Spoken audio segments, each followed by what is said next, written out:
होली पर गांव और शहर की बहू की ट्विस्ट। आयान, हम तो आप ही का इंतजार कर रहे थे। लगता है हम काफी देर से पहुंचे हैं। शहर से गांव की तरफ आना थोड़ा मुश्किल था और रास्ते इसलिए थोड़ा समय लग गया। इंतजार करवाने के लिए माफी चाहती हूँ संगीता बहन। सुनीता का परिवार शहर से गांव श्री को देखने के लिए आता है। श्री बेटा, सबके लिए पानी लेकर आओ। और पूरी तरह सजी धजी संस्कारी श्री सबके सामने आती है। श्री को देखकर शीतल कहती है, क्योंकि शीतल ने अपने बेटे के लिए ऐसी ही बहू की कल्पना की थी, सुंदर, सुशील, संस्कारी और पहनने ओढ़ने का सलीका जानने वाली। हमें तो आपकी श्री बहुत पसंद आई। मैंने अपने बेटे के लिए सुशील और संस्कारी बहू का सपना देखा था, वरना आजकल की लड़कियां तो फैशन के नाम पर संस्कृति भूल चुकी है। आज मेरी तलाश श्री के रूप में पूरी हो गई।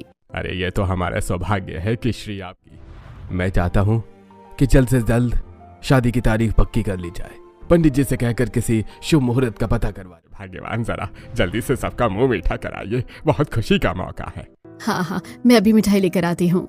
इसी तरह सबकी रजामंदी से शिवांश और श्री का रिश्ता पक्का हो जाता है। दूसरी तरफ वरुण वाली काव्या को पसंद करता है। वरुण के घर में भी शादी की बातें शुरू हो जाती हैं। सुना है शिवांश का रिश्ता तय हो गया। मैं तो अब चाहती हूँ कि वरुण की भी जल्दी से जल्दी शादी हो जाए, ताकि मैं भी सुकून की सांस ले सकूं। हाँ, अब वरुण की भी शादी हो जानी चाहिए। वो शादी की है या फिर किसी रिश्ते करवाने वाले से बात करिए। मम्मी पापा, मुझे आपसे एक बात करनी है। हाँ बेटा, कहो। मम्मी पापा, मैं अपने ऑफिस की काव्या को पसंद करता हूँ और उसी से शादी करना चाहता हूँ। मुझे उम्मीद है कि काव्या से मिलकर आप इनकार नहीं करेंगे। काव्या बहुत और मॉडर्न है। अगर तुम्हें काव्या पसंद है और उसके घर वाले भी शादी के लिए राजी हो तो हमें कोई दिक्कत नहीं। बताओ कब उसके घर चलना है रिश्ता लेकर। थैंक यू मम्मी, आप बहुत स्वीट हो। मुझे लगा था कि मुझे काव्या से शादी करने के लिए बहुत बड़ी जंग लड़नी पड़ेगी। तुम्हें पता है, मैंने और तुम्हारे पापा ने कभी तुम्हारी किसी बात को नजरअंदाज नहीं किया। शादी तो तुम्हारी जिंदगी का सबसे बड़ा फैसला है, ये भी तुम्हारी पसंद से ही होना चाहिए। तुम्हारी माँ ने, हमने तुम्हें इतना पढ़ाया लिखाया है तो जीवन का अब ये बड़ा फैसला भी तुम्हारा अपना ही होना चाहिए। शंकर प्रसाद का रिश्ता लेकर उसके घर जाते हैं। काव्या का परिवार भी मान जाता है और वरुण काव्या का रिश्ता पक्का हो जाता है और श्री का शादी होती है। श्री लाल रंग के लहंगे में बेहद सुंदर लग रही थी। अरे वाह, शीतल ने तुमने है इतनी सुंदर और संस्कारी। हाँ, बिल्कुल सही कह रहे हो। और देखो तो कितना बड़ा घूंघट लिया है उसने, वरना आजकल की लड़कियां तो छोटे छोटे कपड़े पहनकर पता नहीं खुद को क्या ही समझती हैं। हाँ बिल्कुल, मैं भी अपने बेटे के लिए ऐसी सुंदर, सुशील और संस्कारी बहू ही ढूंढ के लाऊंगी। मुझे तो आजकल की लड़कियों की फैशन पता नहीं, कुछ भी छोटे मोटे कपड़े पहनकर खुद को क्या ही समझती है। ये देखो श्री को कितनी सुंदर लग रही है। सच में श्री तो बहुत संस्कारी है। आज तो ऐसे लग रही है जैसे आसमान से कोई हूर हो। अपनी बहू श्री की इतनी तारीफ सुनकर शीतल मन ही मन बहुत खुश होती है कि बेटे वरुण की शादी काव्या से होती है। शादी वाले दिन काव्या कट स्लीव ब्लाउज पहनती है, जिसका गला काफी गहरा होता है और उसकी बॉडी का आकार साफ दिखता है। काव्या की शादी में मौजूद मेहमान उसके मॉडर्न कपड़ों को देखकर बातें करने लगते हैं। देखो तो ये उषा की बहू कितनी मॉडर्न बनी फिर रही है। शादी का लहंगा भी देखो कैसा पहना है, पूरी बॉडी दिख रही है। मॉडर्न है तो इसका मतलब ये नहीं कि शादी वाले दिन भी ऐसे कपड़े पहने। आजकल की लड़कियां मॉडर्न बनने के चक्कर में अपनी संस्कृति को ही भूल चुकी है। देखो कितनी बुरी लग रही है इतने छोटे छोटे कपड़ों में। मेरा बेटा भी सूरज कह रहा था कि वो अपने ऑफिस की लड़की से शादी करना चाहता है, मगर मैंने तो उससे पहले ही मना कर दिया। मुझे ऐसी मॉडर्न बहू नहीं चाहिए थी जो छोटे छोटे कपड़े पहने। उषा देवी अपने पड़ोसन की बातें सुनकर मन ही मन परेशान होती हैं और अपनी बहू के पहनावे से थोड़ा नाराज भी हो जाती हैं। मानती हूँ काव्या थोड़ी मॉडर्न है, मगर कम से कम आज के दिन तो हमारी संस्कृति के हिसाब से कपड़े पहन लेती। उषा जी, काव्या हमारी बेटी की पसंद है। लोग जो बिना वजह भी बातें करते हैं, आप चिंता मत करो। हाँ, किया जा सकता है। समय गुजरता रहता है। वह अपने ससुराल में खुश रहती है और अब श्री अपने ससुराल में सास ससुर और पति की सेवा करते हुए जीवन बिताती है। काव्या ज्यादातर ड्रेस पहनती थी, जबकि श्री हमेशा साड़ी ब्लाउज पहनकर सिर पर आंचल डाले रहती है। बहू, मुझे सब्जी लेने बाजार जाना है। माँ जी, मुझे भी कुछ जरूरी सामान लेना है, क्या मैं आपके साथ चल सकती हूँ? इसमें पूछने वाली कोई बात है, बिल्कुल चलो। अपनी बहू काव्या के साथ बाजार आई हुई होती है। उषा और शीतल की गहरी दोस्ती है और दोनों पड़ोसन भी हैं। अरे उषा, कहाँ थी तुम इतने दिनों से?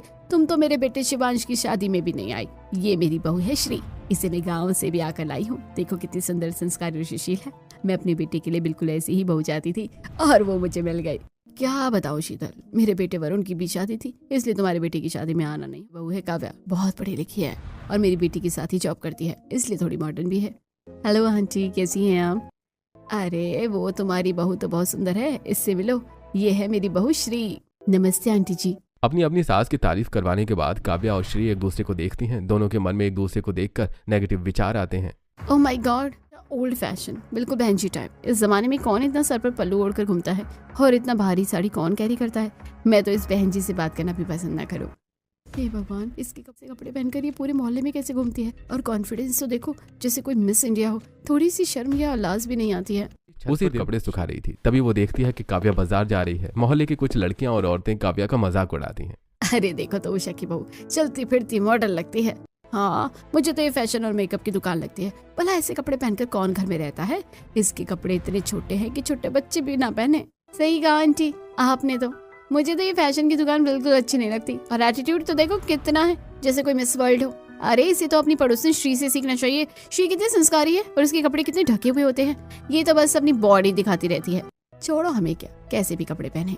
काव्या अपने बारे में सभी औरतों की रिमार्क सुनती है। सारे के सारे जलते हैं मुझसे। मेरे जैसे कपड़े नहीं पहन सकता कोई, इसलिए मुझसे जेलस है।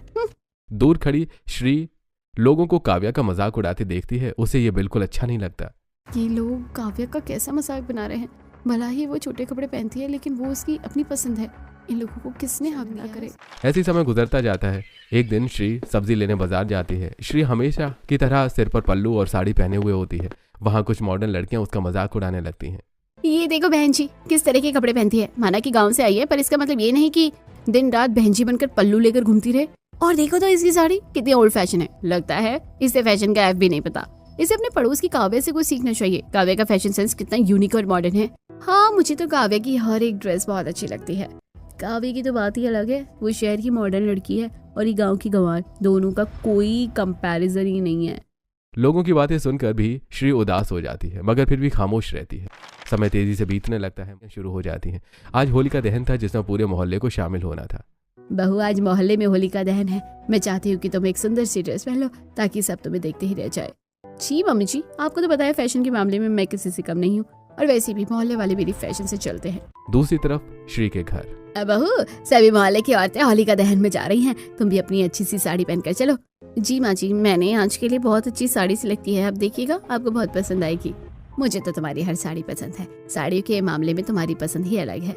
काव्या एक मॉडर्न ब्लैक स्कर्ट पहनती है जिसके स्लीव्स नहीं होती। दूसरी तरफ श्री रेड कलर की सुंदर साड़ी पहनती है और पहले से कहीं अधिक सुंदर लगती है। अरे ये देखो, मिस इंडिया आ गई। आज भी ऐसे ही कपड़े पहनकर आ गई। इतने छोटे कपड़े में भला कौन होलिका दहन में आता है।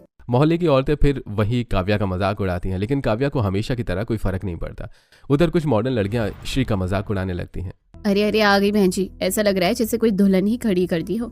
भाई, मैं तो अपनी शादी पर भी इतनी रेडी नहीं हुई थी। गंवार को तैयार होने का बिल्कुल भी आइडिया नहीं है। काव्या भी श्री को देखकर मन ही मन हंसती है। इस गंवार को हर जगह दुल्हन बनकर घूमने का शौक है। कौन इतनी हैवी साड़ी पहनता है भला। होलिका दहन शुरू हो जाता है। पूजा के समय श्री की साड़ी उसके पैर में फंस जाती है और वो बुरी तरह से गिर जाती है। अरे इससे तो साड़ी भी कैरी नहीं हो रही है। पहना आता नहीं, फिर साड़ी पहनकर सती सावित्री बनने की नौटंकी करती है। मेरी सास भी कह रही थी तुम भी डी जैसी साड़ी पहना करो। मैं क्यों पहनूं? मुझे बहन जी बनने का शौक नहीं है। साड़ी में हर फंक्शन अटेंड करना कितना अनकंफर्टेबल होता है। इस गांव की गंवार को बस बहन जी में नंबर बनाने का शौक है। पता नहीं क्या साबित करना चाहती है। इसके फैशन सेंस से ही मुझे चिढ़ होती है। श्री काव्या और बाकी औरतों की बातें सुन लेती है। उसे बहुत बुरा लगता है, फिर भी वो हमेशा की तरह चुप रहती है। काव्या भी होलिका दहन करने आगे बढ़ती है। तभी अचानक तेज हवा चलने लगती है। हवा के कारण आग और तेज भड़क जल जाता है। आउच मम्मी जी, मेरा पैर बहुत दर्द हो रहा है। बहुत जोर से जल गया है।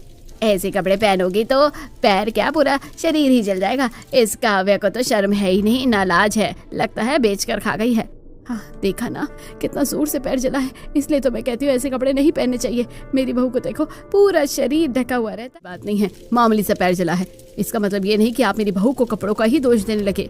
हाँ, मेरी बहू मॉडर्न है, लेकिन उसके कपड़ों की कोई गलती नहीं। अगर यही हादसा आपकी बहू के साथ होता तो शीतल बहन तो क्या आप उसकी साड़ी को दोष देती। ऐसे ही होली का दिन होता है। काव्या बहू, तुम्हारी चॉइस तो हमेशा ही बहुत अच्छी होती है। आज होली के त्योहार पर तुम ऐसा ड्रेस पहना कि सबकी नजरें तुम पर ही टिक जाए। वैसे तो तुम हर दिन अच्छे कपड़े पहनती हो, मगर आज मैं चाहती हूँ कि तुम सबसे अलग और सबसे खास दिखो। जी मम्मी जी, आज के लिए मैंने बहुत सारे स्पेशल ड्रेस डिजाइन करवाए हैं। आप देखेंगी तो आप भी देखती रह जाएंगी। मुझे तुम्हारी चॉइस पर कोई शक नहीं। तुम्हारी पसंद हमेशा वेरी गुड होती है। थैंक यू मम्मी जी, आपको मेरे सारे कपड़े पसंद आते हैं। ये मेरे लिए बहुत बड़ी बात है। काव्या ने अपने लिए शहर के एक बेहतरीन डिजाइनर से सफेद रंग का बेहद मॉडर्न साइज स्कर्ट डिजाइन करवाया था। दूसरी तरफ शीतल भी चाहती थी कि उसकी बहू श्री आज होली पर खास देखे। बहू, वैसे तो पूरे मोहल्ले वाले तुम्हारी साड़ियों की तारीफ करते नहीं थकते, लेकिन आज मैं चाहती हूँ कि तुम पहले से भी ज्यादा सुंदर साड़ी पहन कर आओ। ताकि पूरे मोहल्ले वाले तुम्हारी तारीफ में आसमान जमीन एक कर दे। जी माँ जी, आप बिल्कुल परेशान ना हो। कुछ दिन पहले ही मैंने अपने लिए होली की स्पेशल साड़ी बनाई थी। देखिए माँ जी, ये साड़ी कैसी लग रही है? श्री अपनी साड़ी अपनी सास को दिखाती है। वो साड़ी उसने खुद अपने हाथों से डिजाइन की थी, बहुत सुंदर और अनोखी। बहू, साड़ी तुमने बहुत सुंदर डिजाइन करवाई है। पूरे मोहल्ले में ऐसी साड़ी किसी के पास नहीं होगी। अच्छा, तुम जल्दी से तैयार हो जाओ, होली का त्योहार शुरू होने वाला है। काव्या सफेद रंग का डिजाइन ड्रेस पहनती है और उसके साथ मैचिंग ज्वेलरी डालकर तैयार हो जाती है। हमेशा की तरह उसका ड्रेस काफी छोटा था। उसकी पतली पतली टांगें साफ नजर आ रही थी। उसके टॉप की स्लीव्स भी नाम मात्र की थी। उषा अपनी बहू को देखकर खुश होती है। बहुत सुंदर लग रही हो बहू। अच्छा सुनो, पूरे मोहल्ले की सभी बहू बेटियां होली के लिए अपने अपने घर से कुछ पकवान बनाकर ला रही हैं। मैं चाहती हूँ कि तुम भी अपनी पसंद का कोई डिश बनवा लो। ओ मम्मी जी, इस फैंसी ड्रेस में मैं कैसे खाना बनाऊंगी? अगर मेरी वाइट आउटफिट को कुछ हो गया तो सब मुझ पर हंसेंगे। और वैसे भी इस आउटफिट में कुकिंग करने में बिल्कुल भी मैं कंफर्टेबल नहीं हूँ। ऐसा करती हूँ, कुछ ऑनलाइन ऑर्डर कर देती हूँ, सबको पसंद भी आएगा और बात भी बनी रहेगी। हाँ, तुम्हारा ड्रेस काफी महंगा लग रहा है, तुम ऐसा ही करो, ऑनलाइन खाना ऑर्डर कर दो। उधर श्री सफेद साड़ी में बेहद सुंदर दिखाई देती है। अपनी बहू को इतनी संस्कारी और सजी धजी साड़ी में देखकर शीतल हमेशा की तरह खुश हो जाती है। बहू, तुम इस साड़ी में इतनी सुंदर लग रही हो जैसे ये साड़ी खास तुम्हारे लिए बनी हो। माँ जी, ये साड़ी मैंने खुद डिजाइन की है। आपको तो पता है कपड़े सिलने का मुझे कितना शौक है। हाँ, मैं जानती हूँ कि तुम कितनी गुणी हो।